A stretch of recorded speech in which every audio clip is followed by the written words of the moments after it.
Nós queremos saudar os amados irmãos com a graça e com a paz do Senhor, desejando àqueles que nos visitam que sejam bem-vindos ao nosso meio e àqueles que nos acompanham que também possam ser abençoados agora no momento da explanação da palavra do Senhor. Eu quero convidar você mais uma vez agora a abrir a sua Bíblia no livro de Atos dos Apóstolos, no seu capítulo 6. O capítulo 6, ele consta apenas de 15 versículos, tá? Estarei lendo todos eles, mas a exposição ela se dará a partir do versículo 8 até o versículo de número 15. Atos dos Apóstolos, está lá no Novo Testamento, seu capítulo 6.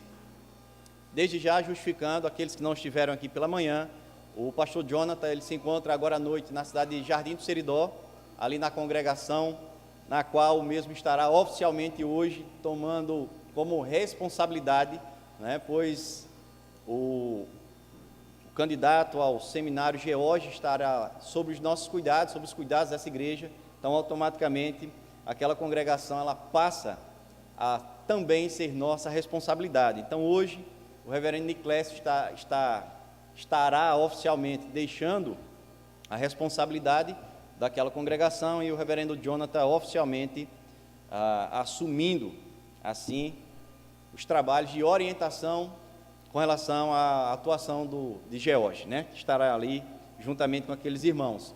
Atos dos Apóstolos, capítulo 6, como eu já disse, vou ler todo o capítulo para que a gente entenda o contexto do texto, mas a exposição se dará a partir do versículo 8.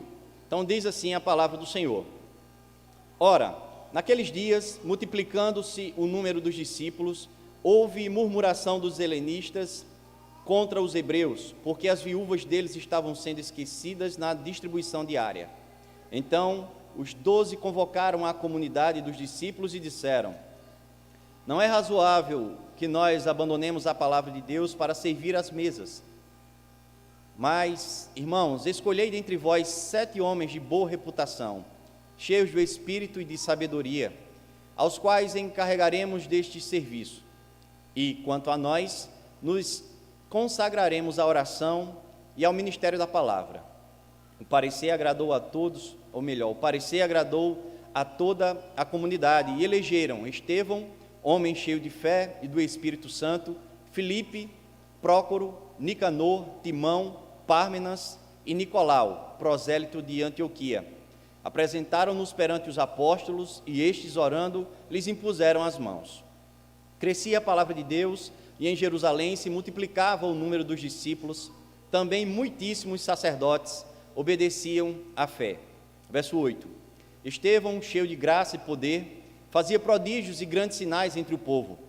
Levantaram-se, porém, alguns dos que eram da sinagoga chamada dos libertos, dos sirineus, dos alexandrinos e dos da Cilícia e Ásia, e discutiam com Estevão, e não podiam resistir à sabedoria e ao espírito pelo qual ele falava. Então subornaram homens que dissessem: Temos ouvido este homem proferir blasfêmias contra Moisés e contra Deus. Sublevaram o povo, os anciãos e os escribas, e investindo o arrebataram, levando-o ao sinédrio. Apresentaram testemunhas falsas que depuseram: Este homem não cessa de falar contra o lugar santo e contra a lei, porque o temos ouvido dizer que este Jesus, o Nazareno, destruirá este lugar e mudará os costumes que Moisés nos deu. Todos os que estavam assentados no sinédrio, fitando os olhos em Estevão, viram o seu rosto como se fosse rosto de anjo. Amém. Vamos orar, irmãos. Senhor nosso Deus e Pai, nós cantamos o Teu nome, nós confessamos os nossos pecados, e agora os nossos corações se voltam a ouvir a Tua palavra, voltam a ouvir aquilo que o Senhor tem a nos falar. Ó Deus, e nos colocamos à Tua disposição como um simples instrumento, mas que Tu possas, ó Deus, usar de favor e falar à Tua igreja por meio deste. Que a Tua palavra, Deus, nos exorte, nos direcione, conforte os nossos corações, nos coloque, ó Deus, nas fileiras de vigilância. Em nome de Cristo Jesus, ó Deus, aplica esta palavra aos nossos corações. Esse é o nosso desejo nesta noite, em Cristo Jesus. Amém. Os irmãos podem assentar-se, aqueles que estão aqui presencialmente, aqueles que nos acompanham E aí deverão ficar aí como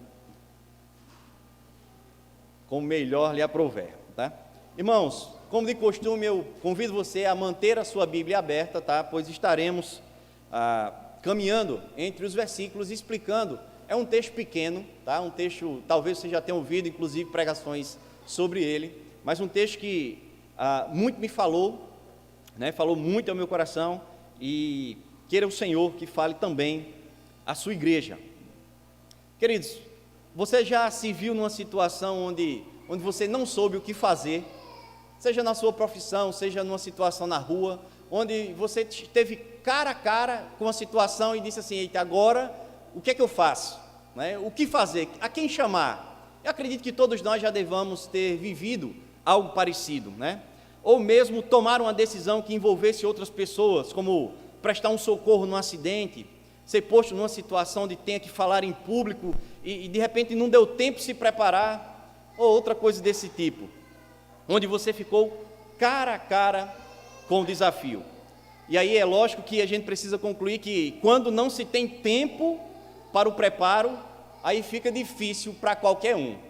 Pode ser o melhor, mas quando não se tem tempo para o preparo, quando você não está esperando determinada situação, isso pode ser difícil para qualquer pessoa.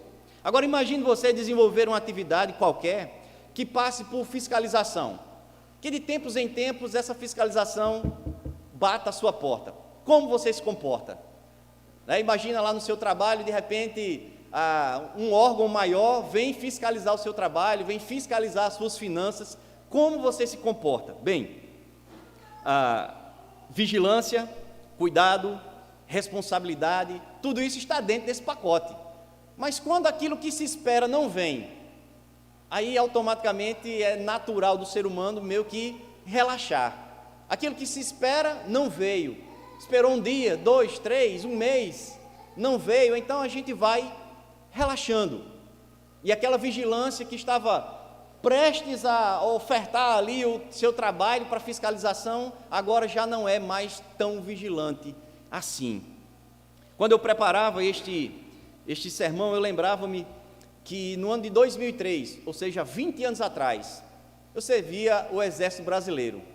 E essa data, assim, 20 anos, já mostra, assim, que a gente já tem uma certa idade, né?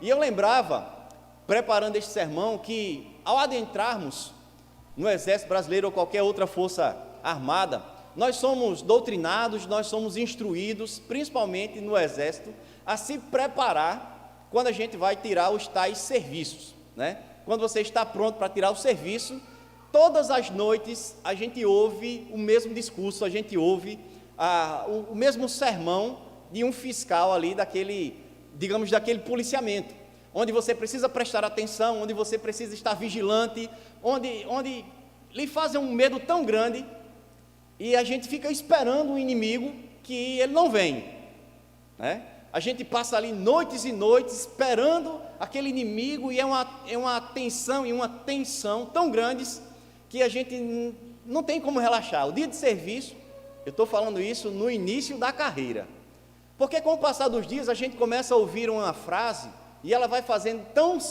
muito sentido para outras pessoas. Alguém começa a dizer assim: a gente se prepara para um inimigo que não vem. E aí os mais sabidos, entre aspas, né, dizem assim: realmente não vem.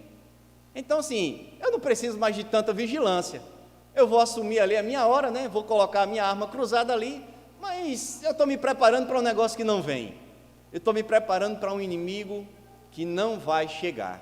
E aí era comum nós vermos pessoas sendo pegas dormindo em serviço, né, pessoas cochilando em serviço, enfim. A preparação, seja nas Forças Armadas, seja no nosso serviço, seja diante de alguma fiscalização, ela faz parte da vida de qualquer indivíduo. Nós nos preparamos para a carreira estudantil, nós nos preparamos para a vida conjugal, nós nos preparamos para o mercado de trabalho, para a subida de muitos degraus na vida. Nós estamos dispostos a sermos os melhores no processo de preparação, nos esforçarmos ao máximo para cruzar a linha de chegada. Até nos cansa, viu, queridos, todo esse processo. Mas aí, a pergunta que vem à nossa mente, melhor dizendo, é: quando nós percebemos que muitas das vezes nós estamos apenas correndo atrás do vento. Quando toda essa preparação, quando toda essa vigilância para muitas coisas é correr atrás do vento. Quando muitas vezes nós percebemos que estamos apenas criando raízes na terra seca deste mundo. Quando todo esse esforço para esta preparação ela é vã.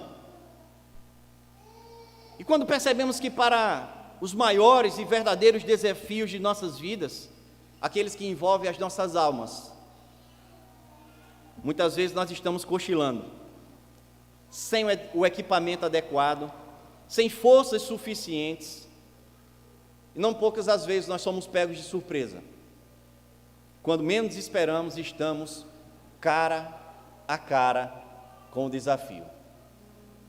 Quando a gente fala de desafios na vida do cotidiano, é fácil se preparar, mas todos nós estaremos um dia cara a cara com o maior desafio, aquele que envolve as nossas almas.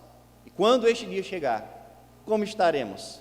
Quando estivermos cara a cara. Irmãos, agora, partindo para o texto, não é um texto pequeno, como eu já disse, não é? É um texto que se dá após a instituição do diaconato, não é? Então a gente leu aqui desde o início, onde houve a necessidade, né? Muitas mulheres, muitas viúvas estavam deixando de serem assistidas, então surge ali a necessidade, né, de que a igreja ela eleja homens que tomassem conta dessa parte de assistência, né, para que os apóstolos eles se dedicassem apenas à pregação e à oração. Então, esse texto, né, de Estevão, que é o personagem principal da noite de hoje, tá? Ele se encontra nesse contexto de onde surge o diaconato, né, onde surgem esses homens que passam a ganhar notoriedade, embora já tivessem uma vida cristã dentro dos conformes, porque se a gente atentar, eles foram eleitos porque já andavam em conformidade, ou seja, eles já tinham uma vida exemplar, uma vida cristã exemplar. Foi isso que os levaram a serem escolhidos para desempenhar este ofício, né? Então a gente vê isso no capítulo 6, tá? Os diáconos eram os helenistas, ou seja, os judeus que estudavam o idioma grego, mas o sétimo que era um gentio, né, chamado Nicolau, formando aí uma equipe de 7 diáconos, tá? E um deles vai ganhar uma notoriedade, esse chamado Estevão, que é o personagem que a gente vai expor na noite de hoje, embora tenha também um outro diácono chamado Filipe, que também ganha uma notoriedade, e a gente vai ver isso lá no capítulo 8, tá bom? Então a gente precisa entender que a história de Estevão, ela se divide em 3, vamos dizer, em 3 cenas. Nós temos hoje a primeira cena, né, que é onde Estevão ele é exposto a um julgamento. Nós temos o discurso propriamente dito de Estevão e temos também a sua morte. Então, a história dele é curta e se divide nesses 3 momentos, tá? Então, hoje a gente vai expor, né? Eu já acordei com o reverendo Jonathan, provavelmente no mês de abril a gente possa estar falando aí, dando continuidade à história de Estevão, agora sim, num segundo momento, falando da sua defesa, tá? Então, quem era esse considerado o primeiro mártir da igreja cristã? Né? O que é mártir? Né? Aquele que foi submetido ao suplício, ou, no caso dele, à morte, por recusar renunciar à fé cristã. Então, ele foi o primeiro cristão a ser morto porque não renunciou à sua fé. Isso não quer dizer que ele foi o primeiro a sofrer, ele foi o primeiro a sofrer a morte. Porque se atentarmos para o capítulo 5, a gente vai ver outros apóstolos também sendo presos, também sendo açoitados, porque não recusavam e não abriam mão daquilo que julgavam ser verdade, ou seja, a própria verdade do Evangelho. Então, Estevão ele foi o primeiro mártir, tá? O seu nome significava uma coroa. Se você for procurar lá, a tradução do nome dele significa uma coroa. E literalmente ele recebeu a coroa da vida das próprias mãos do seu Salvador, né? Ou seja, aquele que teve o nome durante toda a sua vida, tendo o sentido de uma coroa. Mas que sentido seria esse? No final de sua vida, isso faz todo sentido. O ciclo se fecha, ou seja, ele recebe a coroa da vida das mãos do seu Senhor. Ele é conhecido por sua fé e por suas obras. Isso aí está explícito no capítulo 6, no versículo 8. Atente para o que diz o verso 8. Estevão, cheio de graça e poder, fazia prodígios e grandes sinais entre o povo. No capítulo 7, no verso 60, você virar uma página da sua Bíblia, você vai encontrar o seu último ato, onde ele diz: então, ajoelhando-se, clamou em alta voz: Senhor, não lhes imputes este pecado. Com estas palavras, adormeceu. Na verdade, a palavra adormeceu para dizer que ele morreu.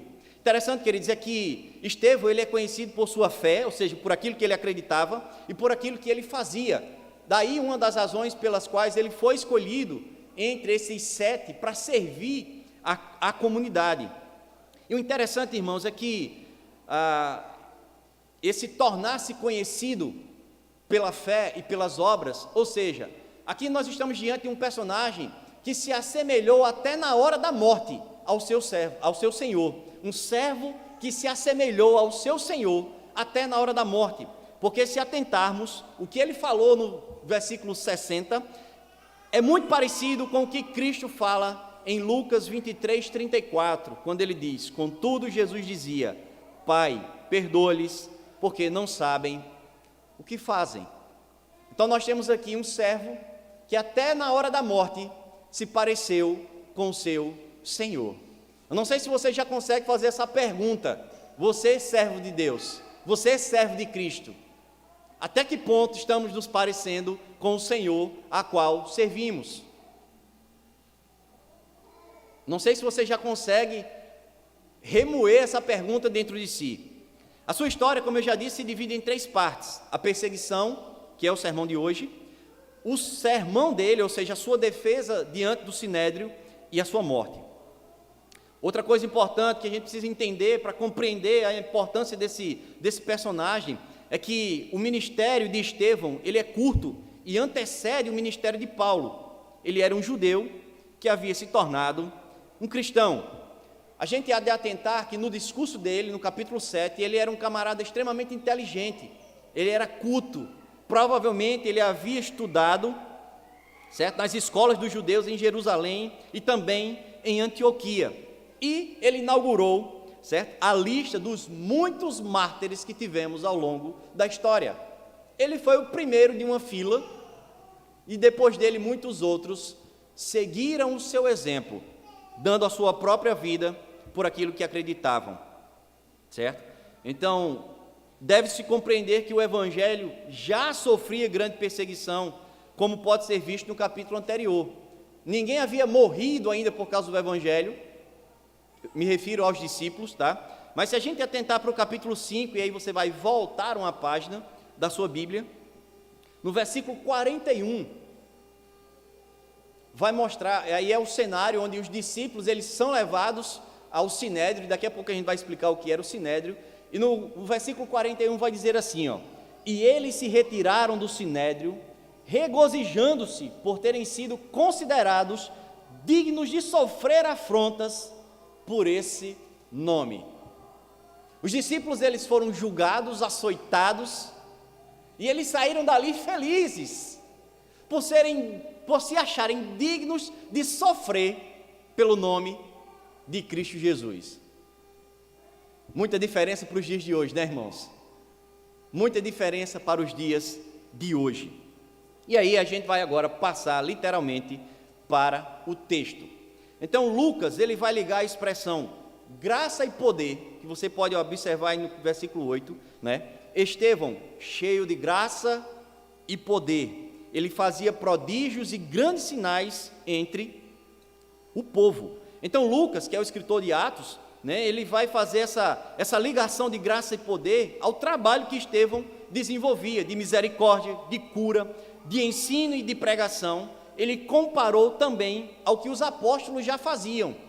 Então Estevão, ele foi eleito um diácono, mas ele já fazia algumas atividades, ele já pregava, né? Isso não se deu após a sua escolha. Então era um homem de uma boa índole, era um homem temente ao Senhor, era um homem crente, e isso foi visto pela comunidade, e foi a razão pelo qual ele foi eleito e encabeçou aí a lista dos discípulos, tá? Então eles faziam algumas ações, e Lucas menciona isso aqui, quando ele fala graça e poder. Ele era cheio de graça e poder. Mas o interessante, queridos, que parece-nos que, ao passo que Estevão se levanta para desenvolver essas ações de misericórdia, quem esteve aqui pela manhã na escola bíblica, ele estava em boas ações, né? Ele estava desenvolvendo as boas obras, como estudamos aqui hoje pela manhã. E parece que a coisa caminha tão rápida que logo se levanta alguém ou algumas pessoas contra o Estevão. E isso aí a gente entende ou percebe no versículo de número 9, quando diz assim: levantaram-se, porém, alguns dos que eram da sinagoga chamada dos libertos, dos sirineus, dos alexandrinos e dos da Cilícia e Ásia, e discutiam com Estevão. Queridos, a gente não vai adentrar aqui no mérito de quem eram os sirineus, né, de quem eram os da Cilícia, os da Ásia. O que a gente precisa entender aqui é que não eram cidades vizinhas, como nós temos aqui Lagoa Nova, Acari, São Vicente. Eram cidades que estavam, digamos, num certo contexto, mas não eram vizinhas. E o que é que está implícito no texto? Que aquilo que Estevão estava desenvolvendo correu fama, ou seja, ganhou uma certa fama. E esses judeus dessas sinagogas, eles se reuniram e vieram à presença de Estevão para discutir e debater com ele. Então isso mostra que não foi algo local. Aquilo que Estevão estava desenvolvendo não foi percebido somente pelos seus vizinhos, não somente pela comunidade. A coisa espalhou, e outros vieram ter com ele.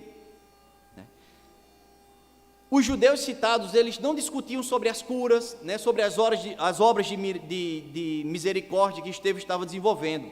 O que eles defendiam era a lei de Moisés e as observâncias religiosas.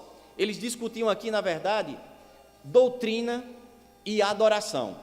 E o interessante é que o texto vai dizer que, embora eles discutissem com Estevão, eles não podiam resistir. Ou seja, houve toda uma oposição que levantou-se em torno de Estevão, mas eles não podiam resistir às características de um homem cheio de graça e cheio de poder. Isso a gente vê no versículo de número 10. E não podiam resistir à sabedoria e ao espírito pelo qual ele falava. Embora Estevão fosse um homem extremamente inteligente, culto, mas aquilo que ele falava, a sabedoria pelo qual ele falava, não era dele. Por isso, aqueles homens não podiam resistir. A sabedoria pelo qual Estevão falava não era natural dele, não era algo cultural, não era o seu intelecto que estava fazendo a diferença, era algo dado a ele, presenteado a ele, pelo próprio Espírito Santo. E aí a gente entende que nesse homem cheio de graça e sabedoria, algumas coisas se percebem nesse personagem, como por exemplo, a própria sabedoria. Foi um homem corajoso, confiava no Senhor, tinha boa reputação e, acima de tudo, era um servo. Se fôssemos aqui expor as características de alguém cheio do Espírito, provavelmente essas características presentes em Estevão estão presentes em alguém que é cheio do Espírito. Tens coragem? Tens sabedoria? Confias no Senhor? Como está a sua reputação? Serve ao Senhor? São perguntas que a gente vai se fazendo. Sou cheio do Espírito? São perguntas que nós vamos fazendo. Queridos, Estevão havia compreendido as instruções de Cristo.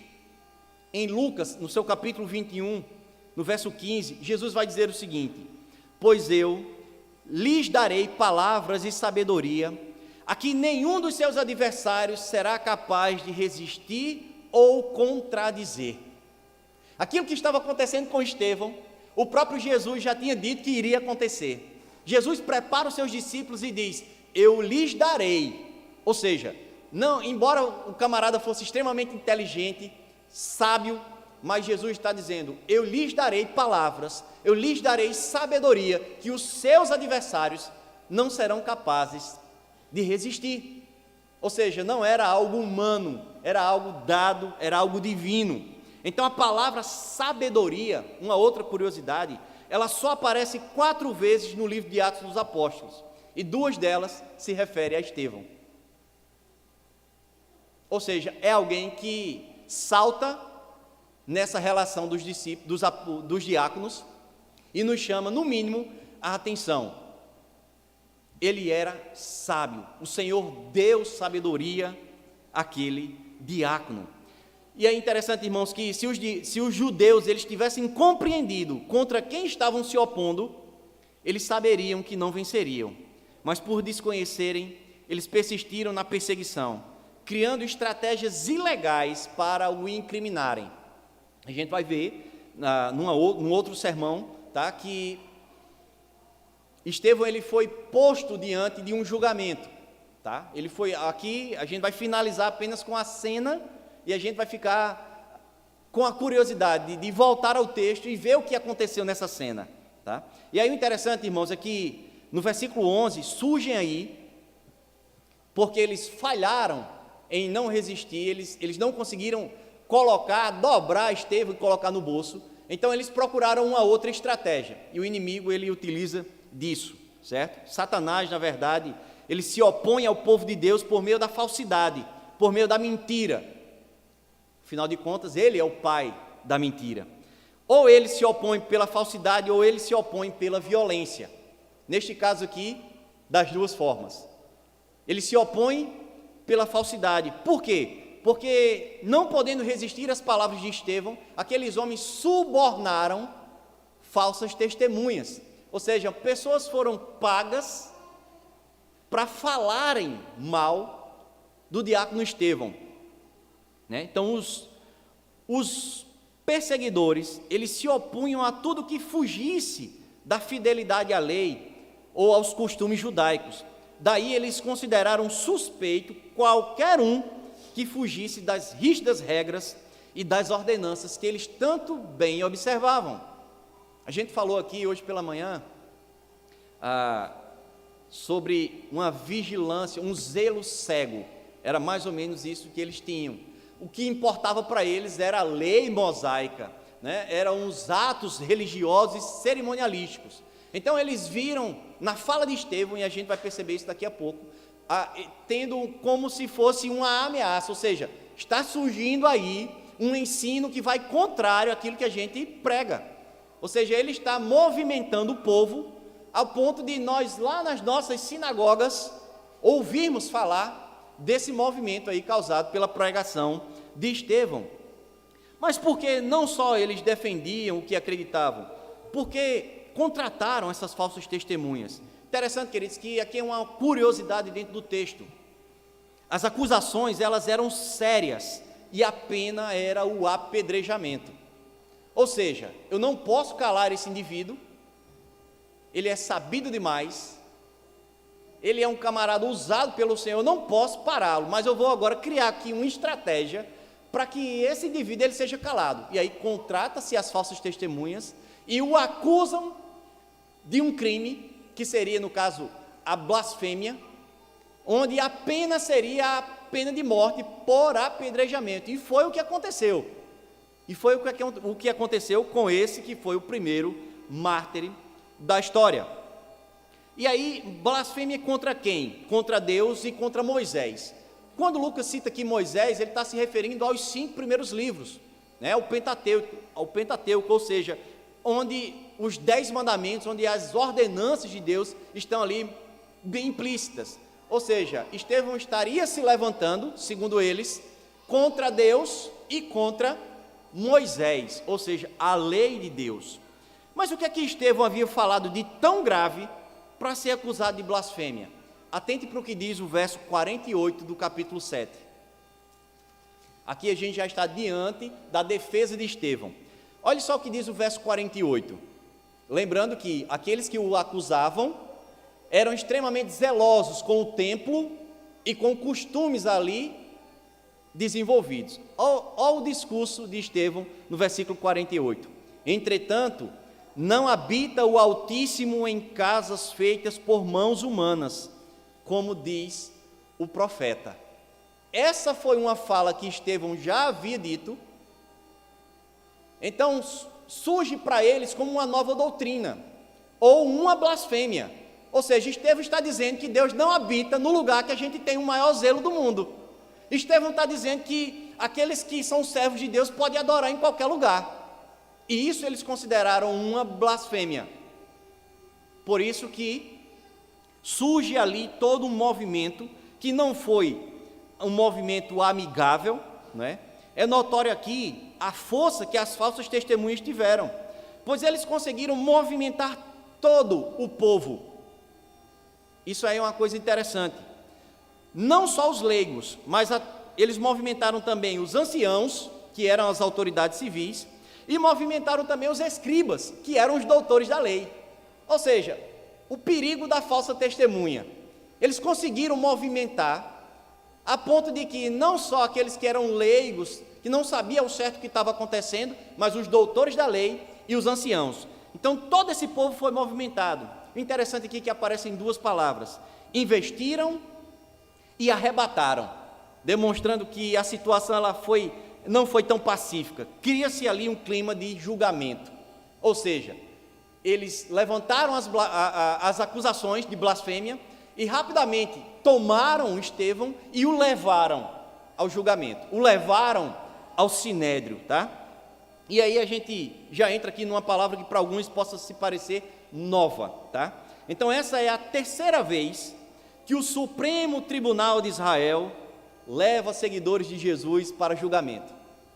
Então, na terceira vez que esse tribunal se reúne para julgar servos de Cristo, Estevão está ocupando a terceira cena desse Supremo Tribunal. E o que era o Sinédrio, irmãos? O Sinédrio era uma associação de 20 ou 23 juízes, que a lei judaica ordenava existir em cada cidade. Então, em cada cidade tinha lá um grupo de 20 ou 23 juízes, e era chamado de Sinédrio.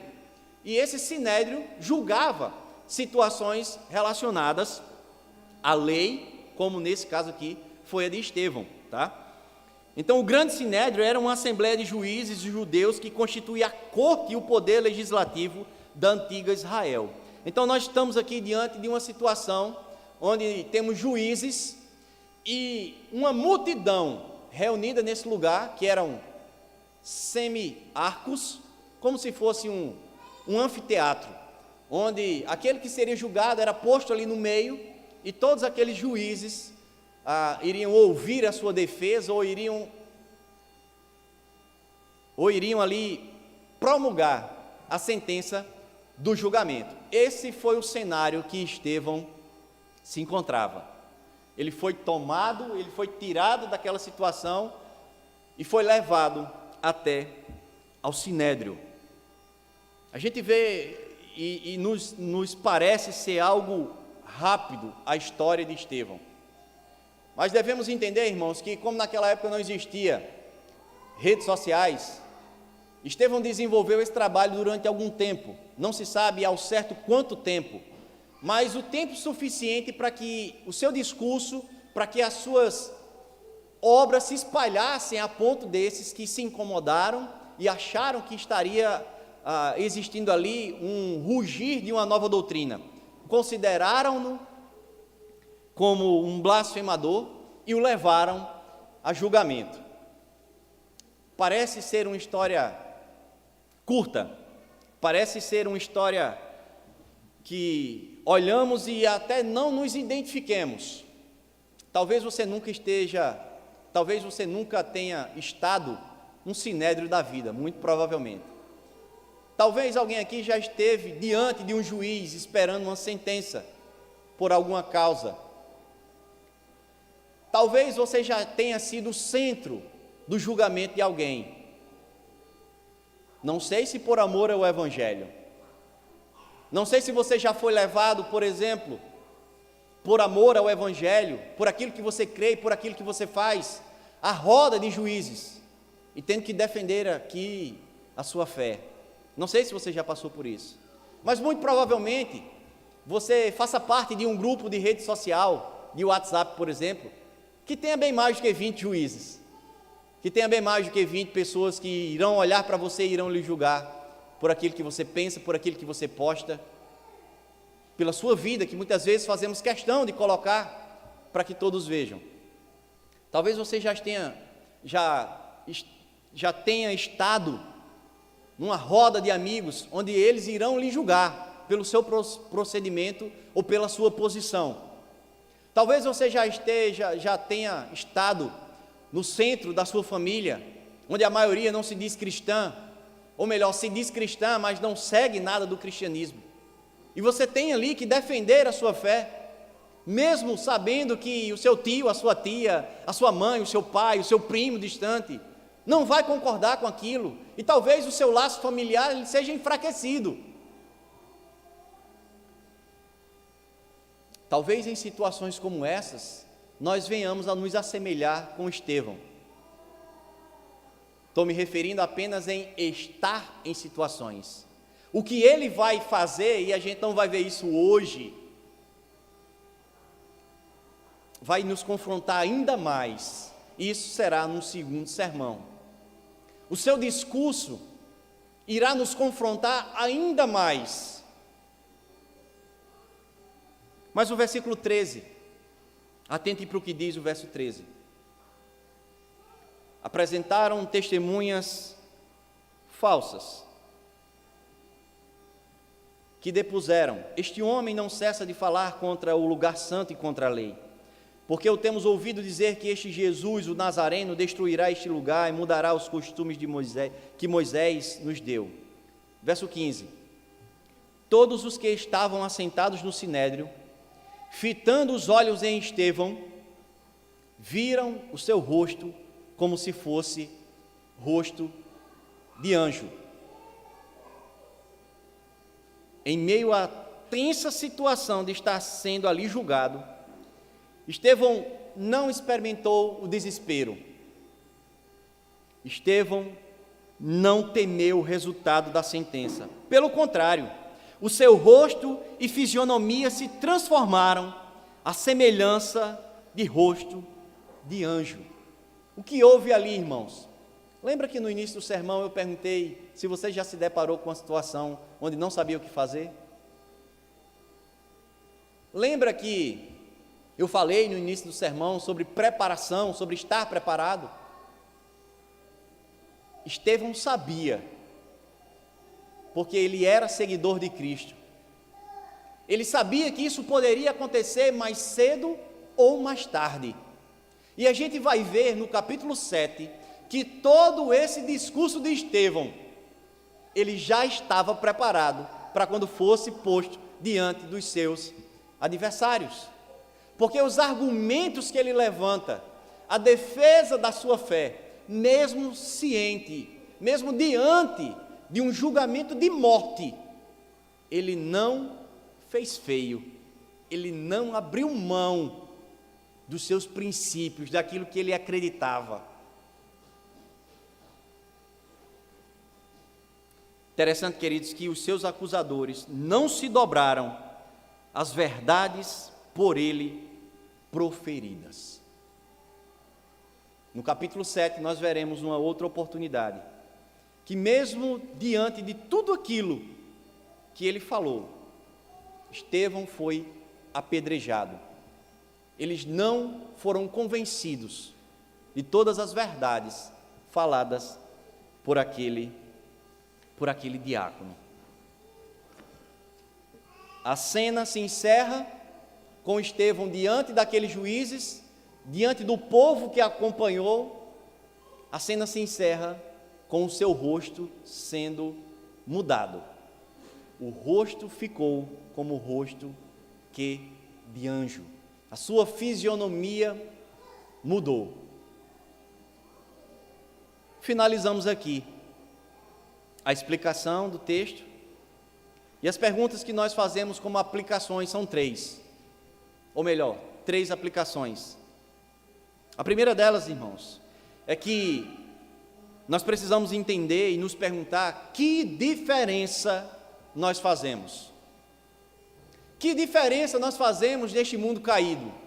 Que diferença nós fazemos na nossa família? Que diferença nós fazemos nas redes sociais nas quais ocupamos? Que diferença nós fazemos no trabalho? Que diferença nós fazemos? Que diferença? Interessante, queridos, que no versículo 7 do capítulo 6, diz o seguinte: crescia a palavra de Deus, e em Jerusalém se multiplicava o número dos discípulos. Também muitíssimos sacerdotes obedeciam à fé. Interessante, queridos, que aqui fala sobre crescimento, mas não era, quando diz crescia a palavra de Deus, não eram outros livros sendo acrescentados à palavra de Deus, era o propagar do Evangelho. E o interessante aqui é que os discípulos, eles não estavam sendo adicionados, numa linguagem matemática aqui, eles estavam sendo multiplicados. Essa palavra aparece 2 vezes, significava dizer que estava fazendo a diferença na vida de muita gente, e muita gente, aos muitos, eles não estavam apenas sendo somados, eram multiplicados. A palavra de Deus estava fazendo a diferença naquela sociedade, naquele povo, naquelas vidas, e muitos se rendiam e passaram assim a viver de forma íntegra, de forma completa, por inteiro, dedicados à palavra, dedicados àquilo que para muitos era novidade de vida, aquilo que para muitos passou a fazer todo o sentido, onde até aquele momento não fazia. E aí eu falo para você que está aqui no nosso meio, que já entende o sentido do Evangelho para a sua vida, que já foi impactado por essa palavra, né, que procura caminhar sendo um cristão autêntico. Que diferença nós fazemos, irmãos, por onde nós passamos? Que diferença fazemos neste mundo, mesmo sabendo que nós não somos daqui? O fato de nós já termos a certeza da salvação por meio de Cristo, nos faz esquecer muitas vezes do restante, dos perdidos, dos doentes, daqueles que ainda estão cegos. E a gente espera, por exemplo, que somente compartilhando uma pregação ou um sermão como esse, eu já estou fazendo a minha parte. Às vezes nós mandamos uma pregação como essa, vou mandar aqui no grupo aqui dos mais chegados, né? Daqueles que vão me criticar, eu nem vou mandar. Eu já estou fazendo a minha parte. Mas que diferença nós fazemos, por exemplo, na nossa vizinhança? Quantos vizinhos já ouviram o Evangelho partindo de nós? Quantos familiares já ouviram o Evangelho partindo de nós? Isso deveria, irmãos, nos fazer corar de vergonha.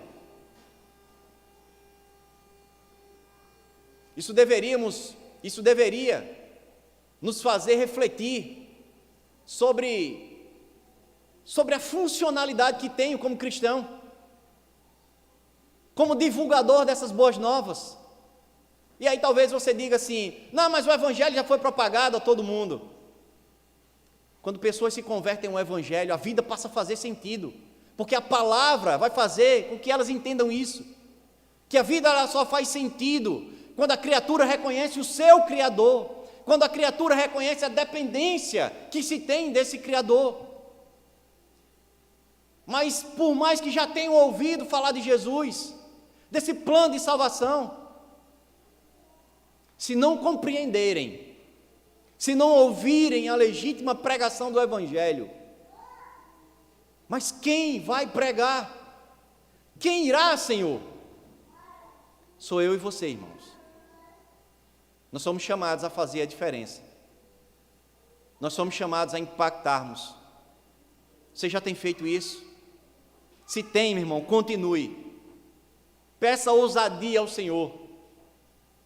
Seja conhecido por ser um cristão autêntico, mesmo que isso lhe custe o que custar. Para Estevão custou a vida. Para Estevão custou a vida. Um cristão que fez a diferença. Eu e você temos feito. Segunda aplicação, ele esteve cara a cara, mas com argumentos.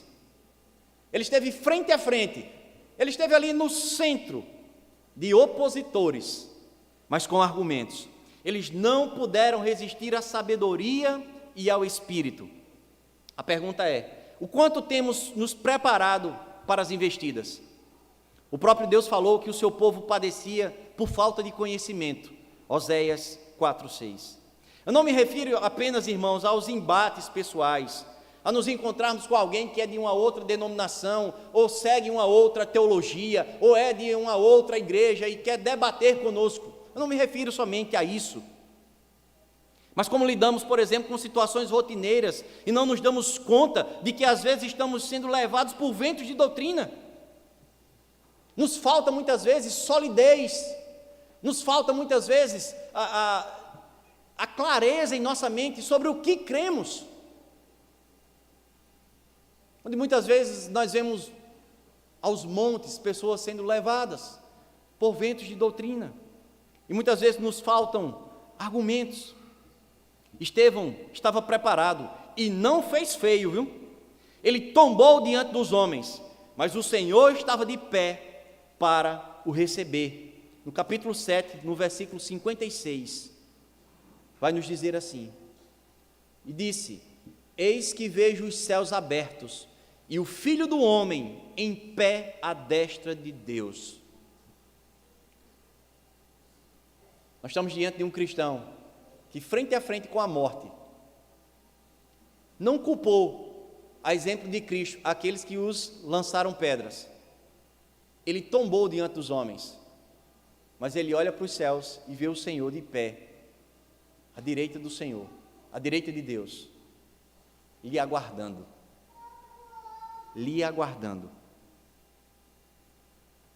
Ele esteve cara a cara, mas ele teve argumentos, mesmo que tenha lhe custado a vida. O que é que a gente tem a perder? O que é que a gente tem a colocar na mesa diante dos nossos opositores? São amizades? É a influência que eu vou perder? São negócios que eu vou deixar de fazer porque o meu procedimento é o certo? São festividades que eu vou deixar de participar porque eu não comungo com algumas ideias? Quais são os nossos argumentos quando formos questionados? 1 Pedro capítulo 3, verso 15, vai nos dizer: antes, santificai a Cristo como Senhor em vosso coração, estando sempre preparados para responder a todo aquele que vos pedir razão da esperança que há em vós. Quando nos pedirem razão da nossa fé, o que é que nós diremos? A quem clamaremos? A quem pediremos socorro?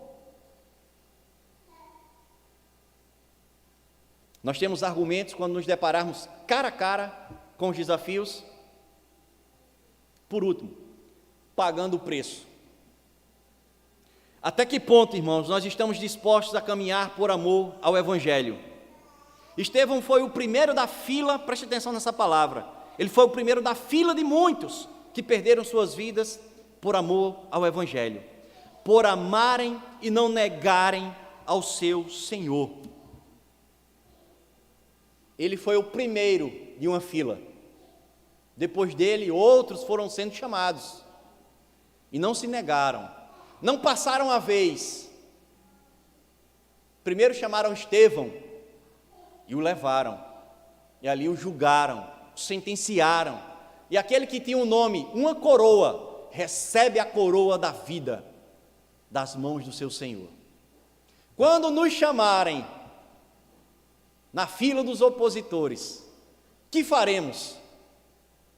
É fácil a gente dizer: não, eu não, vai Douglas, vai na minha frente. Quando a gente não quer ser atendido, a gente deixa que o outro passe na nossa frente, né? Quando nos chamarem na fila, o que faremos? Teremos coragem de pagar o preço? Queridos, essa fila que Estevão abriu já faz algum tempo, mas embora estejamos distantes, vivendo outros tempos, a pergunta que eu faço é: eu ainda estou nessa fila? Eu, como cristão, eu ainda estou nessa fila, onde um dia pedirão razão da minha fé? Que argumentos terei?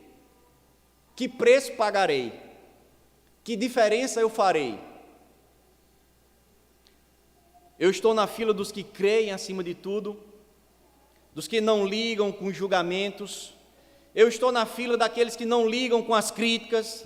Eu estou na fila daqueles que não ligam com as cancelações nas mídias sociais.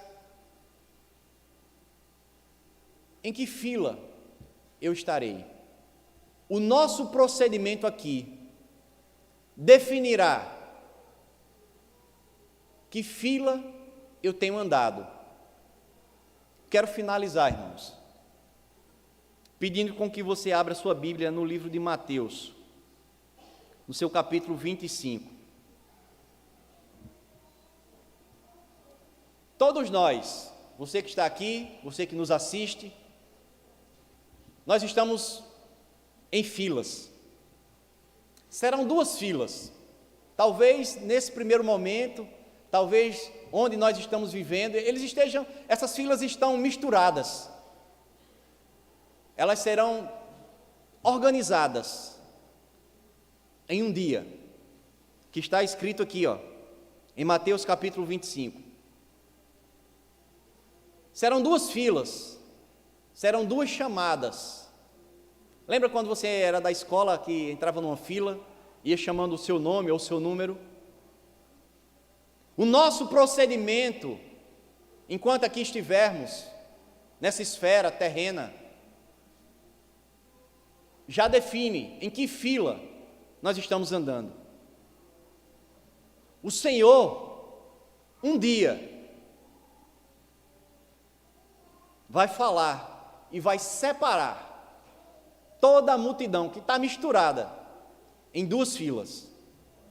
Para uma, preste atenção, irmãos, para uma ele vai dizer, versículo 34 do capítulo 25, então dirá o rei aos que estiverem à sua direita, vinde, benditos de meu Pai, entrai na posse do reino que vos está preparada desde a fundação do mundo. Essa será uma fila, que ali aqueles que estiverem nela, eu espero vê-lo lá, louvarão de alegria, chorarão de prazer, por ouvirem os seus nomes sendo chamados para entrarem em um reino que está preparado. Mas haverá uma outra fila, onde ouvirão do Senhor, o que diz o verso 41. Então o rei dirá também aos que estiverem à sua esquerda, apartai-vos de mim, malditos, para o fogo eterno, preparado para o diabo e seus anjos. Nesse momento, ouviremos prantos, choro, clamores. E não tem como mudar de fila, irmãos. Não tem como enganar, não tem como você dar o seu jeitinho e botar alguém na fila. Porque o Senhor, Ele mesmo vai fazer a separação.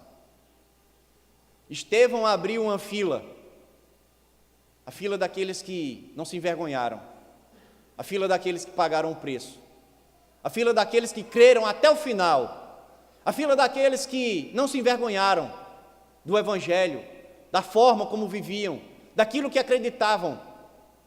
Estevão inaugurou uma fila, onde muitos adentraram por ela. Mas existe ainda uma outra fila, e quem está encabeçando, quem está encabeçando, é o diabo e todos os seus seguidores. Talvez você diga, não, mas essa vai ser somente dos satanistas, somente daqueles que literalmente professam que seguem ao diabo ou a Satanás. Se nós fôssemos nos aprofundar nesse texto, nós veremos que não são só apenas aqueles que professam. Muitos que passaram a sua vida inteira brincando com o Evangelho também estarão nessa fila. O que Estevão nos ensina, irmãos? a dependência no Senhor. Nós vimos hoje pela manhã, em 2 momentos, o quanto o cristão precisa depender do Senhor.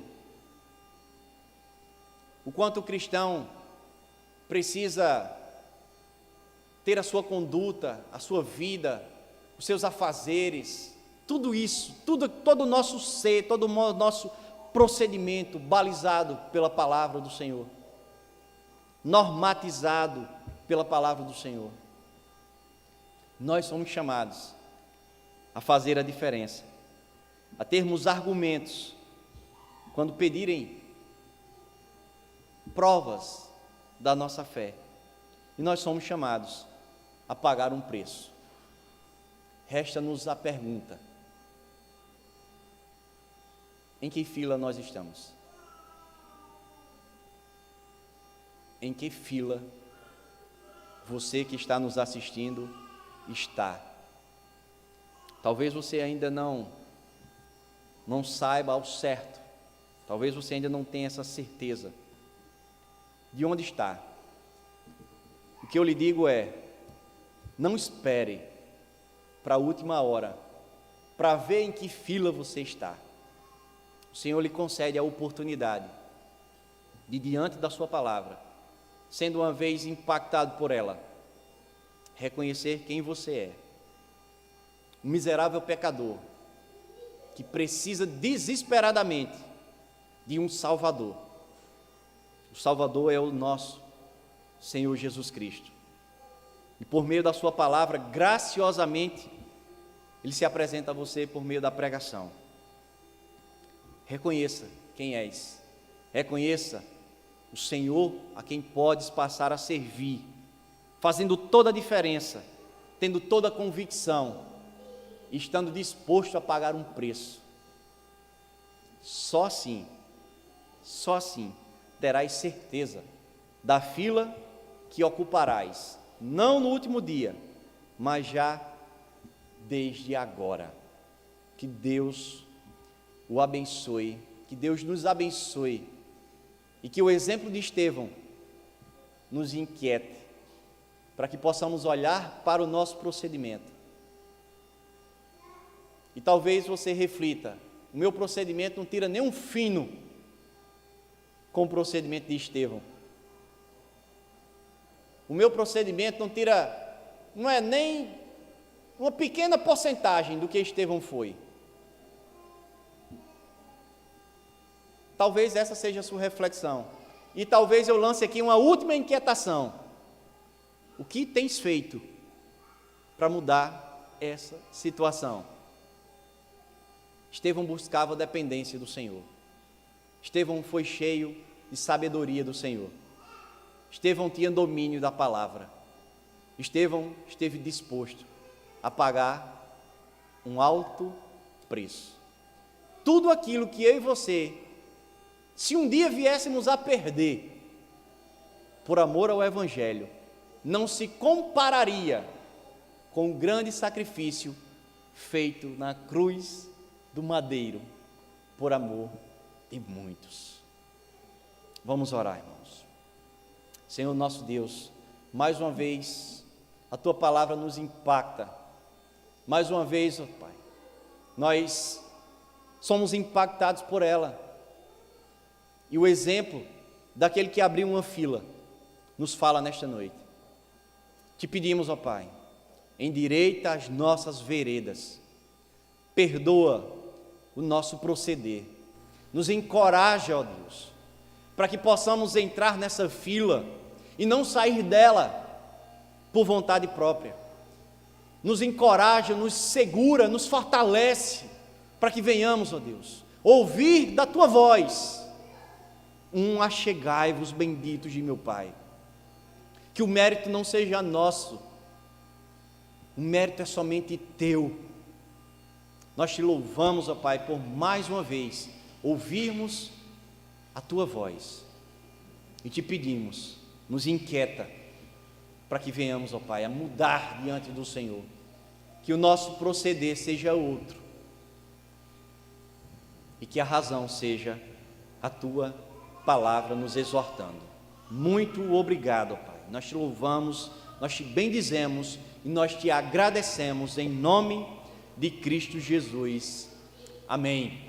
Irmãos, nós estaremos louvando ao Senhor